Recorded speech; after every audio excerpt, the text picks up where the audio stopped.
पुरानो मन्त्री परिषद को तुलनामा नयाँ जेन जेर मन्त्री परिषदको राम्रा पक्षहरू नेतृत्वको सम्मानजनकता नयाँ मन्त्री परिषदमा पूर्व प्रधान न्यायाधीश सुशीला कार्कीको नेतृत्व छ जसले अपोलिटिकल र सम्मानित छवि बोकेकी छन् जबकि पुरानोमा भ्रष्टाचारका आरोप लागेका राजनीतिक नेताहरू थिए। महिला नेतृत्व नेपालको इतिहासमा पहिलो महिला प्रधानमन्त्री सुशीला कार्कीको नियुक्ति जसले लैङ्गिक समानताको सन्देश दिन्छ। पुरानो मन्त्री परिषदमा यस्तो प्रतिनिधित्वको कमी थियो। भ्रष्टाचार विरोधी प्रतिबद्धता नयाँ मन्त्री परिषदले भ्रष्टाचार अन्त्य गर्ने वाचा गरेको छ जुन जेन जेड आन्दोलनको मुख्य माग थियो। पुरानो सरकारमा भ्रष्टाचार र भाइपन्टोको आरोप प्रमुख थियो। गृहमन्त्रीको मानव अधिकार पृष्ठभूमि ओम प्रकाश अर्याल जस्ता मानव अधिकार वकिललाई गृहमन्त्री बनाइएको छ जसले प्रहरी हिंसा विरुद्ध न्याय सुनिश्चित गर्छ। पुरानोमा यस्तो संवेदनशीलता थिएन। आर्थिक सुधारको विशेषज्ञता वित्तमन्त्री रामेश्वर प्रसाद खनाल पूर्व सचिव हुन् जसले ठूला आर्थिक सुधार सिफारिस गरेका थिए जसले युवा बेरोजगारी सम्बोधन गर्छ। पुरानोमा आर्थिक असफलता थियो। ऊर्जा क्षेत्रको स्थिरता ऊर्जा मन्त्री कुलमान घिसिङले लोड सेडिङ समाप्त गरेको इतिहास छ जसले दैनिक जीवन सुधार्छ। पुरानो सरकारमा ऊर्जा सङ्कट लम्बिएको थियो।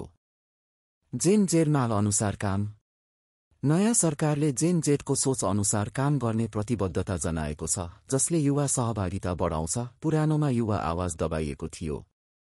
आन्दोलन पीडितलाई क्षतिपूर्ति मृतक परिवारलाई 10 लाख रुपैयाँ र घाइतेहरूलाई क्षतिपूर्ति दिने वाचा जुन न्यायपूर्ण छ। पुरानो सरकारले हिंसा मात्र गरेको थियो।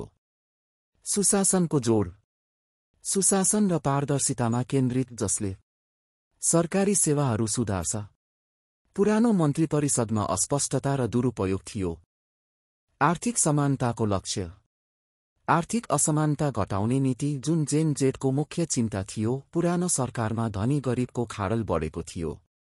भाइपन्टो अन्त्य नयाँ मन्त्री परिषदमा राजनीतिक भाइपन्टोको अन्त्य प्रोफेसनल पृष्ठभूमिका व्यक्तिहरू पुरानोमा नेपोकिर प्रवृत्ति प्रष्ट थियो। राष्ट्रिय एकताको अपिल देश पुनर्निर्माणका लागि एकताको आह्वान जसले सामाजिक सद्भाव बढाउँछ। पुरानोमा विभाजनकारी नीतिहरू थिए। छोटो अवधिको अन्तरिम 6 महिनाभित्र चुनाव गर्ने योजना जसले स्थायित्व ल्याउँछ। पुरानो सरकार लामो समय अस्थिर थियो।